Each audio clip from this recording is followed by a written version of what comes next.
Next week బాబా దర్శించడానికి వెళ్తాం. అందరం రెడీ అవుతూ ఉంటాం. అంటే నిరంతరం కూడా ఎప్పుడు ప్రభువు దగ్గరికెళ్తామో, దర్శనం చేసుకుంటామో, ఆ ప్రోగ్రామ్‌లో పాల్గొంటామో, ఆ సహవాసంలో ఆనంద అనుభూతులు పొందుతామో, దీని మీదే ఉంది మన మనసు, మన దృష్టి అంతా కూడా. సాధారణంగా అమరతిథి అంటే బాబా భౌతిక నిర్యాణం అని మనం అనుకుంటాం. అంటే ఔటర్స్ కూడా అంటూ ఉంటారు. ఆయన బాడీ డ్రాప్ చేశారు కదండీ! దానికెళ్తున్నారా అని.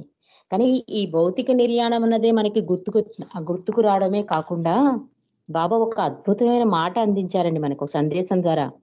బాబా ఏమన్నారంటే, "నేనెప్పుడూ రాను, నేనెప్పుడూ పోను" అన్నారు. అంటే ఉన్నదే ఆయన. అంతటా, అన్నిటా ఉండిన ఆయన వెళ్ళడమేంటి, రావడమేంటి ఏదీ జరగదు. కానీ మనం అలా అనుకుంటాం. అమర్తిథి అంటే బాబా భౌతిక నిర్యాణానికి సూచన అనుకుంటాం మనం. కానీ అది కానే కాదు. ఆయన ప్రేమికుల హృదయాలలో కొలువై ఉండడానికి ఈ భౌతిక శరీరాన్ని వదిలేశారు అన్నది ప్రేమికులుగా మన అందరితో చెప్పవలసిన మన బాధ్యత. ఇక ఆ భావన కూడా మనకుండాలి. అంటే ఆ లింకప్ ఎలా ఉండాలి? బాబాతో మన లింకప్. అంటే మెహరాబాద్ ఎళ్తేనే బాబాతో లింకప్ కాదు. మన ఇంట్లో మనం ఉన్నా కూడా బాబాతో ఆ లింకప్ ఎలా ఉండాలి? ఆ గుర్తుల్ని బాబా ఎలా వదిలేసెళ్లారు? ఆ లింకప్ కోసం బాబా వదిలిన గుర్తులేంటి?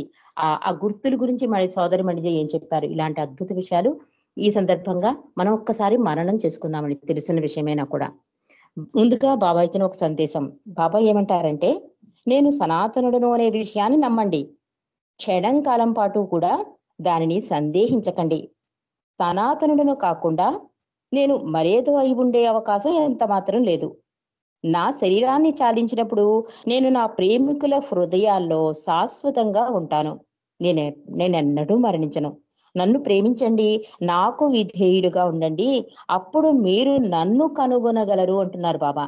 అందుకే అద్భుతంగా, అధికాధికంగా నిన్ను ప్రేమించుటకును మనం ప్రార్థన చేసుకుంటాం. అంత అధికాధికంగా ప్రేమిస్తే అండి, బాబా చెప్పిన ఒక సందేశం కూడా ఉంటుంది.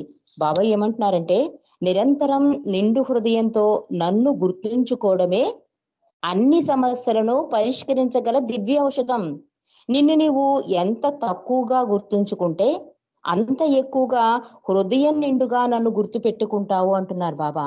ఆ నిరంతర నామస్మరణ వలన, అధికాధికంగా ప్రేమించడం వలన అన్ని సమస్యలు పరిష్కరింపబడతాయి అంటున్నారు. కానీ బాబా నిర్యాణం అనంతరం అండి ఒక అద్భుత సంఘటన జరుగుతుంది. అది మణిజ ఇరిచ్చిల మజ. దాన్ని ఇరిచి ఎంత చక్కగా అన్వయించి ప్రేమికులకు అందించారు అంటే, ఒకసారి సోదరి మణిజాని ఇరిచి ఏవో కొన్ని పేపర్స్ అడుగుతారు. ఆ సంఘటన మణియే చెప్తుంది. "బాబా మన మధ్య లేరు అనే భావన నిజం కాదు. అది కేవలం మన అపోహ మాత్రమే" అంటారు సోదరి మణిజ. ఆయన భౌతిక మరణం ఫలితంగా ఆయన ఉనికిలో గాని, ఆయన హాజరులో గాని ఎటువంటి వ్యత్యాసం ఉండదు. బాబా ఎల్లప్పుడూ మనతోనే ఉంటారు అంటారు సోదరి మణిజ. అంటే మన హృదయానికి హత్తుకునేలా ఒక అద్భుత సంఘటనతో మణిజ మనకి తెలియజేశారిది. అప్పటికి ఎప్పుడంటే ఆ సంఘటన జరిగింది, బాబా శరీర త్యాగం చేసి ఎంతో కాలం కాలేదు. మండలి వారందరూ బాబా భౌతికంగా మన మధ్య లేరు అనే సత్యానికి అలవాటు పడడానికి ప్రయత్నం చేస్తున్నారు. అంటే ఎంత కష్ట సాధ్యమైన పనది. చెయ్యాలి తప్పదు. బాబా భౌతిక నిర్యాణానంతరం కూడా మండలి వాళ్ళు తల మునకలైపోయారండి. ప్రేమికుల ఫెసిలిటీస్‌ని ఏర్పాటు చేయడం కోసం వాళ్ళ ఫుడ్‌కి, వాటర్‌కి, కరెంట్‌కి వాళ్ళ సౌకర్యాల్లో మునిగిపోయి పాపం బాబా లేరన్న విషయాన్ని కూడా మర్చిపోయేంత బాధ్యతతో ఆ సేవలో తరించిపోయారు వాళ్ళు. అదే ఇక్కడ సోదరి మణిజ కూడా ఏమంటున్నారంటే, కొంతకాలం తర్వాత అని రాస్తున్నారు ఇక్కడ. మండలి వారందరూ బాబా భౌతికంగా మన మధ్య లేరు అనే సత్యానికి అలవాటు పడడానికి ప్రయత్నం చేస్తున్న రోజులవి. ఆ సమయంలో తన సహమండలి వారికి ఇరిచ్చి ఇలా చెప్పేవారు, "ఇది మన గురించి మనం ఆలోచించుకునే సమయం కాదు. మనం ఏం చెయ్యాలని బాబా ఆశించారో అనే దాని గురించే మనం సదా ఆలోచించాలి. ఇప్పటి వరకు మనం బాబా చెప్పినట్లే చేశాం. ఇక మీదట కూడా అలాగే చేద్దాం. మన నుండి బాబా ఏం ఆశించారో మనం అదే చెయ్యాలి" అన్నారు ఇరిచ్చి. ఈ మాటలు మండలి వారి మీద బలంగా పనిచేశాయి. ఏ పని చేస్తే బాబా సంతోషించేవారు, బాబా భౌతికంగా ఉంటే ఏ పని చేయమని చెప్పేవారు అని మండలి వారు ఆలోచించడం ప్రారంభించారు. వారి భావనలు, ఆలోచనలు వారి సొంత విషయాల మీదకు మళ్ళేవే కావు. బాబా భౌతికంగా ఉన్నప్పుడు ఎలా జీవించేవారో, బాబా భౌతికంగా లేనప్పుడు కూడా బాబా గురించే ఆలోచించి బాబా గురించే జీవించడం మొదలు పెట్టారు వారు అని రాస్తున్నారు ఇక్కడ. ఎంత అద్భుతమైన మాట ఇరిచి మాట్లాడాడు.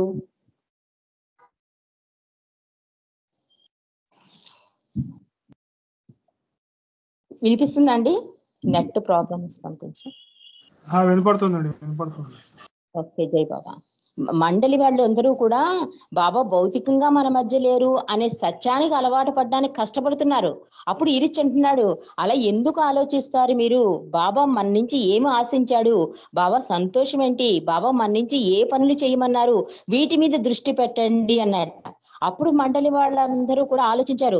ఒక్కొక్కరికి ఒక్కొక్క రకంగా బాబా ఒక అద్భుతమైన ప్రేమానుభూతిని ఇచ్చేశారండి. ఓ పాద్రికి ఒకలాగా, పెండుకు ఒకలాగా, బాలనాటికి ఒకలాగా ఆ సహజంగా సజీవంగా ఆ అనుభూతులు వాళ్ళ గుండెల్లో ఉన్నాయి కనుక బాబాకి ఏమి సంతోషం నా విషయంలో అన్నది వాళ్ళకి అవగతం అయిపోయింది. అందుకని ఆ ఆలోచనలో తల మునకలైపోయి వాళ్ళ సొంత విషయాలు కూడా మర్చిపోయి బాబా భౌతికంగా లేరన్న విషయాన్ని కూడా మర్చిపోయారని చెప్తున్నారు ఇక్కడ. ఎంత అద్భుతంగా ఉందో చూడండి ఆ చర్య. అది కూడా మనం చేస్తే మనకు కూడా అదే అనుభూతి కలుగుతుందండి. అంటే బాబా మన నుంచి సందేశాలు ఇచ్చారు, మై విష్ అన్నారు, హౌ టు లవ్ గడ్ అన్నారు, ఇన్ని ఇచ్చారు. ఇన్ని ఎందుకు ఇచ్చారు బాబా? నా ప్రేమికుడైతే నా వాంఛితాన్ని నెరవేర్చు అన్నారు. అది కనుక మనం నెరవేర్చామనుకోండి, భౌతికంగా బాబా సాన్నిధ్యాన్ని మనం పొందగలిగే అనుభూతిని పొందుతాం, బాబాని సంతోష పెట్టిన వాళ్ళము అవుతాం. కాబట్టి ఇక్కడ మండలి ద్వారా మండలికి బాబా చెప్పారు, ఇరిచి చెప్పాడని చెప్తున్నారు. కానీ ఇదందరికీ కూడా మన ప్రేమికులకు ఒక సందేశం అండి. ఇది ఇరిచి మాట్లాడాడు అంటే అది బాబా మాట. కాబట్టి ఇరిచి అన్న మాటను మళ్ళీ మరొక్కసారి చదువుకుందాం. ఏ పని చేస్తే బాబా సంతోషించేవారు, బాబా భౌతికంగా ఉంటే ఏ పని చేయమని చెప్పేవారు అని మండలి వారు ఆలోచించడం ప్రారంభించారు. వారి భావనలు, ఆలోచనలు వారి సొంత విషయాల మీదకు మళ్ళేవి కావు. బాబా భౌతికంగా ఉన్నప్పుడు ఎలా జీవించేవారో మండలి, బాబా భౌతికంగా లేనప్పుడు కూడా బాబా గురించే ఆలోచించి బాబా గురించే జీవించడం మొదలు పెట్టారు మండలి వారు. ఒకసారి ఇరిచి బాబాకు సంబంధించిన కొన్ని కాగితాలు కావాలని సోదరి మణిజాని అడుగుతారు. అలాగే తప్పకుండా ఇస్తానని చెప్పి ఆ పనుల ఒత్తిడిలో సోదరి మణిజ మర్చిపోతుంది. ఒకరోజు సడన్ గా గుర్తుకు రావడంతో అప్పటికి చీకటైనా కూడా ఆ కాగితాలు పట్టుకుని సోదరి మణిజ ఇరిచి దగ్గరికి వెళ్తుందండి. ఇరిచి ఏంటంటే అవేమి పట్టించుకోకుండా మెహరాజాదులు నడుచుకుని వెళ్ళిపోతుంటే మణిజా కూడా వెళ్తుంది. కూడా వెళ్తుంటే ఆ చీకటిలో ఒక చోట ఆగిపోతాడు ఇరిచి.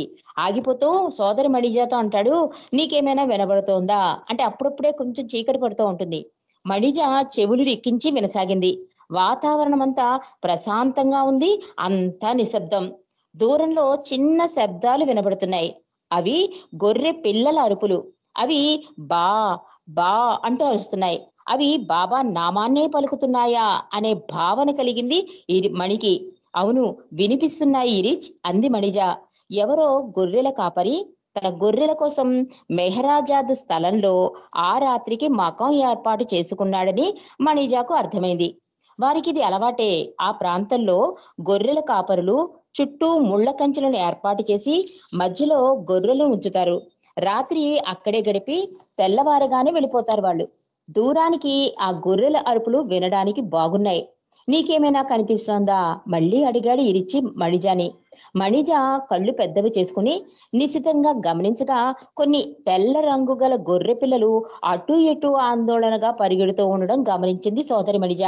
అవును ఇరిచ్, గొర్రె పిల్లలు కనిపిస్తున్నాయి అంది మణిజ. కాదు కాదు, కొంచెం ఎడం పక్కగా చూడు, ఏమైనా కనపడుతోందా అడిగాడు ఇరిచి రెట్టించి. మణిజకు ఎడం వైపు ఏమీ కనిపించలేదు. మరికొంచెం పరీక్షించి చూడగా గొర్రెలకు కొంచెం దూరంలో ఏదో నల్లగా బండరాయి లాంటిది ఒక ఆకారం కనిపించింది మణిజాకి. ఆ మైదానం మధ్యలోకి అంత పెద్ద బండరాయి ఎలా వచ్చిందా అని క్షణకాలం ఆలోచించింది మణిజ. కానీ అది బండరాయి కాదు.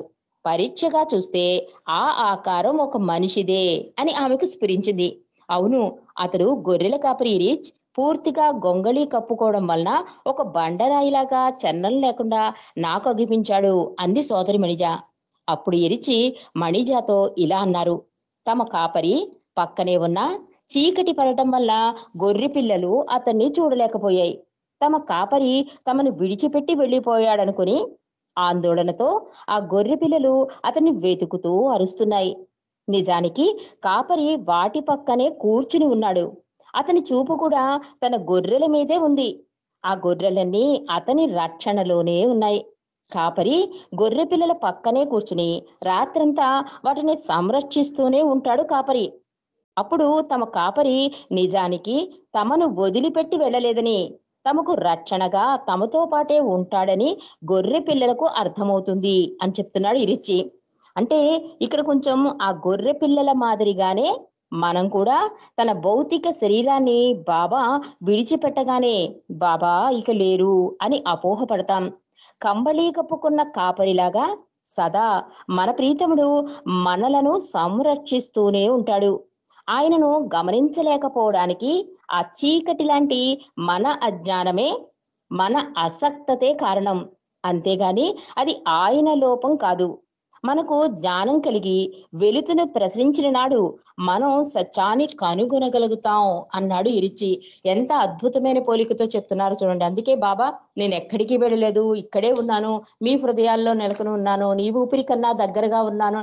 ప్రతిసారి బాబా సందేశాల ద్వారా చెప్తున్నా కూడా బాబా లేరండి, బాబా వెళ్ళిపోయారండి, బాబాని ఎలా చూస్తాం, బాబాతో లింకప్ ఎలా అవుతాం, ఇలాంటి డౌట్స్ అన్ని మనకు వస్తూ ఉంటాయి. చాలా చక్కగా సరళంగా ఎంత అద్భుత ఉదాహరణతో ఇరిచి మనకు చెప్తున్నాడు చూడండి. ఆ గొర్రెల అరుపులు కూడా బాబా నామస్మరణలా వినిపించింది మణికి. ఆ బాబా అన్నది బాబా నామస్మరణలాగా ఆ గొర్రెల కాపరి ఎలా అయితే గొర్రెల్ని వదలకుండా కాపలాగా రాత్రంతా ఉన్నా కూడా గొర్రెలు గుర్తించలేకపోయాయో అలాగే ఉన్నాం మనం కూడా అంటున్నాడు ఇరిచి. అంటే ఆ అజ్ఞానం, ఆ చీకటే మన అజ్ఞానం అండి. అక్కడ చీకటి పడితే గొర్రెలు ఎలా గొర్రెల కాపని పోల్చుకోలేకపోయాయో పక్కనున్నా కూడా మన ఈ అజ్ఞానమే చీకటి వలన ఆ గొర్రెల కాపని మనం పోల్చుకోలేకపోతున్నాం. అది ఈ రకంగా ప్రభువు ఎక్కడికి వెళ్ళలేదు, మనతోనే ఉన్నాడు అనే భావన కలిగే సంఘటన. మరి ఇంకొక సంఘటన ఏంటంటే బాబాతో లింకప్. దీని కూడా కొంచెం సరళంగా, ఇది చాలా సార్లు మనం విన్నామండి, అది కూడా మనం తెలియజేసుకుందాం. వచ్చాడండి అతను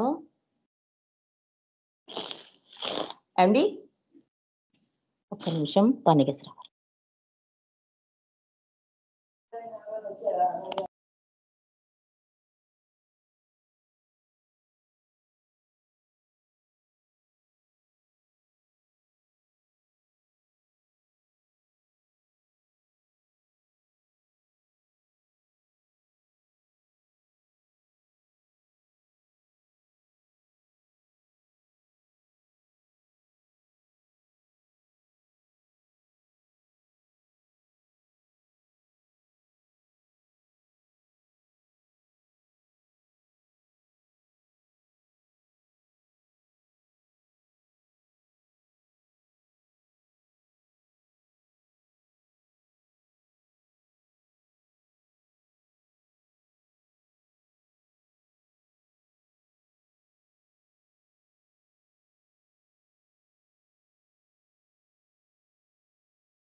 బాబాతో కనెక్ట్ అయి ఉండాలంటే క్వెట్టా వెళ్ళినప్పుడు ఒక టెలిఫోన్ పరికరం ఏర్పాటు చేసుకున్నారట.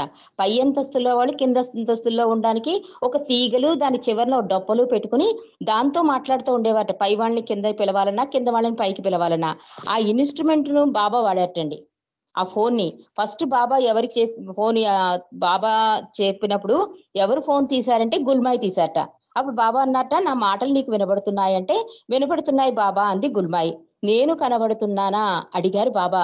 లేదు బాబా, మీరు నాకు కనబడటం లేదు, మీ మాటలు మాత్రమే వినబడుతున్నాయి అంది గుల్మాయి. బాబా అన్నారు, నీవు నన్ను చూడలేకపోయినప్పటికీ నా మాటలు వినగలుగుతున్నావు. ఎందుకో తెలుసా, ఈ తీగ ద్వారా నీవు నాతో కలపబడ్డావు. అదే విధంగా నీవు నాకు ఎంత దూరంలో ఉన్నప్పటికీ నీవు నన్నే సదా గుర్తు పెట్టుకుంటూ ఉంటే నీవు నాతో ఆధ్యాత్మికంగా కలపబడి ఉంటావు. అప్పుడు నా స్వరం నీ హృదయాంతరాలలో స్పష్టంగా వినబడుతుంది అన్నారు మెహర్ బాబా. మనం మాట్లాడుకునే మాటలు వినడానికి ఈ టెలిఫోన్ తీగ ఎలా అవసరమో అదేవిధంగా బాబా భౌతికంగా మన మధ్య లేకపోయినప్పటికీ మనం ఆయనతో మాట్లాడగలగడానికి ఆంతరికంగా ఆయనతో సంబంధం కలిగి ఉండడం అవసరం అంటారు సోదరి మణిజ. కాబట్టి మన జీవితంలో ప్రతి క్షణం కూడా ఎంతో విలువైనది. ఇప్పటికే ఎన్నో జన్మలు వృధాగా గడిచిపోయాయి. మన అదృష్టం బాగుండి మనందరం కూడా బాబా పరిధిలోకి వచ్చాం. కాబట్టి ఇక నుంచైనా ఆ ప్రీతమునికి దగ్గరగా అతి దగ్గరగా జరగడానికి మరింత ప్రయత్నం చేయవలసి ఉంది. బాబా కూడా మనం ఆయనకు దగ్గరగా జరగాలనే ఎంతో ఆతృతగా ఎదురు చూస్తారు అంటారు సోదరి మణిజ ఈ ఇన్సిడెంట్ చెప్పి. అంటే అలా ఆంతరికంగా సంబంధం ఏర్పరచుకోవాలి బాబాతో. అందుకే నిత్య నామస్మరణ గాని, నిరంతర నామస్మరణ, నా సాన్నిధ్యంలో గడపండి, పొద్దున్న ఒకసారి రాత్రి ఒకసారి నిజాయితీగా నన్ను తలుచుకోండి, ఇలా ఇలా అద్భుతమైన సందేశాల ద్వారా ప్రభు మనకు అందిస్తూనే ఉన్నాడు. దానిలో దేన్నో దాన్ని పట్టుకోండి అంటున్నారు సోదరి మణిజ. మరి ఇక గుర్తుల గురించి కూడా మనం తెలుసుకుందామండి. అంటే బాబా ఏమేమి గుర్తులు వదిలేశారు అన్న విషయాన్ని సోదరి మణిజ చెప్తున్నారు. అంటే బాబా భౌతిక నిర్యాణం అన్నది ఆయన వెళ్ళిపోవడం కాదు, అది జరిగింది. ఒక ముసుగు వేసుకు వెళ్ళిపోయాడు. అండ్ ప్రేమికుల హృదయాల్లో కొలువై ఉండడానికి వెళ్ళాడు. బాబా ఎక్కడికి వెళ్ళలేదు. హృదయాంతరాలలో నుండి పిలిస్తే, అంటే టెలిఫోన్కి తీగలు ఎలా లింకప్ అయి ఉంటాయో అలా హృదయాంతరాల నుండి పిలిస్తే ఆయన తప్పకుండా ఆయన సాన్నిధ్య భాగ్యం మనకి దొరుకుతుంది.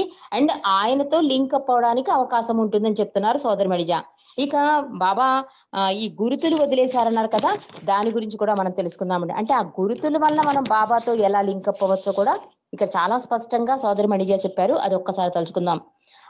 మణిజ ఎప్పుడు ఈ కథ చెబుతూ ఉండేవారట. ఈ బాబా తన గురుతుని విడిచి వెళ్ళారన్న కథ చెబుతూ ఉండేవారట.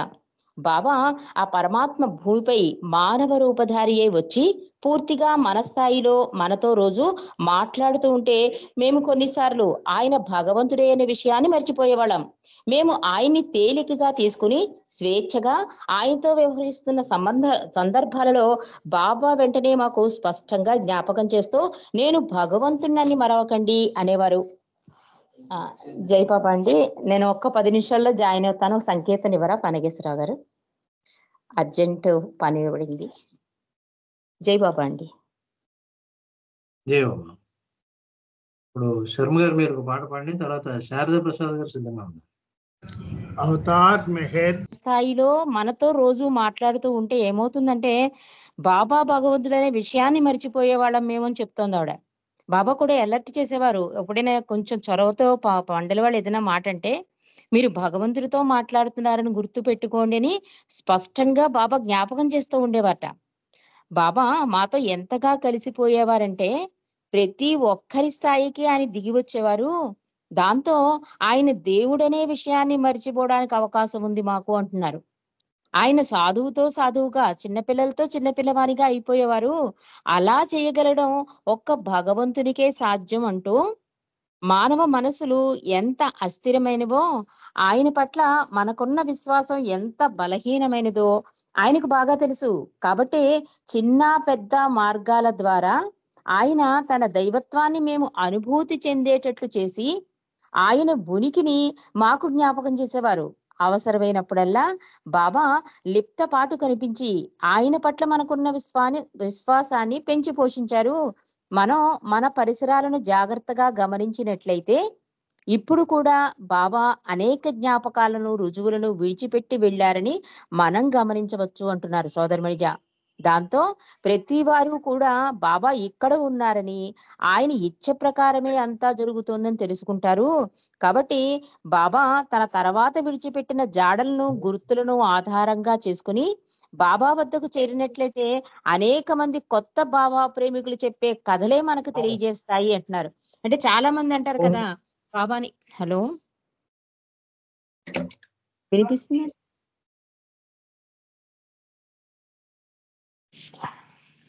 అంటే మాకు చాలా మంది కొత్త వాళ్ళు బాబాని అక్కడ చూసామండి, మాకు కల్లో కనిపించారు, ఇలా బుక్ చదువుతుంటే బాబాయే పక్కనున్నట్టు అనిపించింది, ఇలాంటి మెసేజ్లని ఇలాంటివన్నీ మనం వింటూ ఉంటాం కదా, ఇవే గుర్తులు అంటున్నారు. అలా బాబా జ్ఞాపకాలలో ముఖ్యమైనది రెండో ప్రపంచ యుద్ధం అంటున్నారు. అంటే ఆ గుర్తులు మనకి ఏదో ఒక ద్వారా ఆయన నేను ఇక్కడ ఉన్నాను, నేను ఎక్కడికి వెళ్ళలేదు అని చిన్న చిన్న గుర్తులు చేస్తూ ఉంటారు. అది మనం పట్టుకోగలగాలి. అలాగా అనుభూతి పొంది పట్టుకున్న వాళ్ళు బాబాని పట్టుకున్నారు. అలాంటి కథలు చాలా ఉన్నాయి. కానీ నేను ఒక సంగతి చెప్తాను అంటున్నారు సోదరి మణిజ. అదేంటంటే రెండో ప్రపంచ యుద్ధాన్ని నేనే ఆప్ చేయగలిగాను అంటారు బాబా. అంటారు రెండో ప్రపంచ యుద్ధం తాను తన సద్గురువులు కలిసి అదుపు చేశామని చెప్పారట మణిజ వాళ్ళ మండలితో బాబా. ఇది ఎలా సాధ్యం అనుకున్నట్టు సోదరి మణిజ. నిజం చెప్పాలంటే దేవుని గురించి ప్రతిదీ ఊహాతీతమే. అంటే ఆయన చెప్పింది ప్రతిదీ కూడా మనకి ఇది నిజమేనా? ఊహ అని అనిపిస్తూ ఉంటుంది. కానీ అన్నీ నిజాలే, అంతా సత్యమే అని చెప్తున్నారు సోదరి మణిజ. ఆ గుర్తు ఎలాగో అంటే ఆయన భగవంతుడని గుర్తు పెట్టడానికిటండి, ఈ రెండో ప్రపంచ యుద్ధం నేను సద్గురువులు అదుపు చేశామని చెప్పారు కదా! దాని గురించి సోదరి మణిజ చెప్తున్నారు. నేను ఒకరోజు క్రీస్తు పదం గురించి ఆలోచిస్తున్నాను. క్రీస్తు అంటే స్పెల్లింగ్ ఎలా ఉంటుంది? CHRIST కదా! క్రీస్తు అనే మాటలోని అక్షరాలను నేను పరిశీలిస్తుండగా నాకు కొత్త అర్థం స్ఫురించింది. సి అంటే చర్చిల్, హెచ్ అంటే హిట్లర్, ఆర్ అంటే రూజ్వెల్ట్, ఐ అంటే ఆహ్, ముస్సోలిని, ఎస్ అంటే స్టాలిన్, టి అంటే టిటో. అంటే ఈ ఆరుగురి నేతృత్వంలో రెండో ప్రపంచ యుద్ధం జరిగిందని బాబా చెప్పారు.